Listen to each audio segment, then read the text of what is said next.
সন্তান এবং বাবা মার মধ্যে কেমন সম্পর্ক হওয়া উচিত বা কেমন সম্পর্ক থাকা উচিত?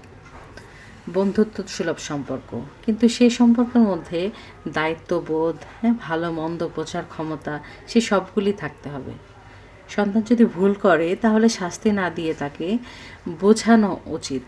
এরকম সম্পর্ক যে সন্তান ভুল করলে সে যেন রিয়েলাইজ বোধ করে, আপনার হচ্ছে বুঝের মাধ্যমে, আপনার বুঝে বলার মাধ্যমে, এটি তার মধ্যে থাকা উচিত, মানে এই সম্পর্কের মধ্যে থাকা উচিত।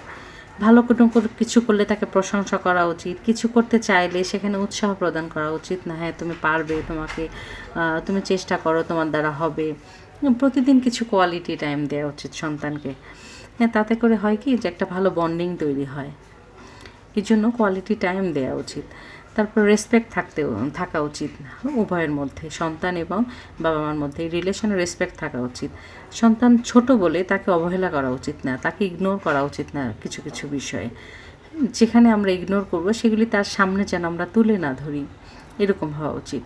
তারপর সন্তান যেন বুঝতে পারে বাবা মা হচ্ছে ভালোবাসা, নিরাপত্তা একটা জায়গা, এবং তারা এমনভাবে ছোটোবেলা থেকে গড়ে উঠবে, একটা সময় বাবা মাও যেন সে সন্তানকে নিরাপদের এবং আশ্রয়ের জায়গা মনে করে, ভালোবাসার একটা জায়গা মনে করে। সেই রকম পরিস্থিতি ছোটোবেলা থেকেই তাদের সঙ্গে গড়ে চলা উচিত। সন্তানের কথাগুলো মনোযোগ দিয়ে শোনা উচিত। বাবা মাকে তারা কি বলতে চায়, কেন বলতে চায়, সেগুলি শোনা উচিত।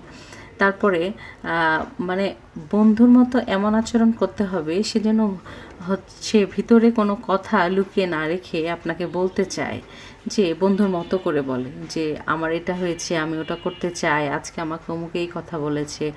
মানে আপনাকে বন্ধু ভেবে যেন আপনার সঙ্গে কথাগুলি বলে, বাইরে গোপন কিছু যেন না থাকে যেগুলি আপনি জানেন না সন্তানের ক্ষতিকারণ।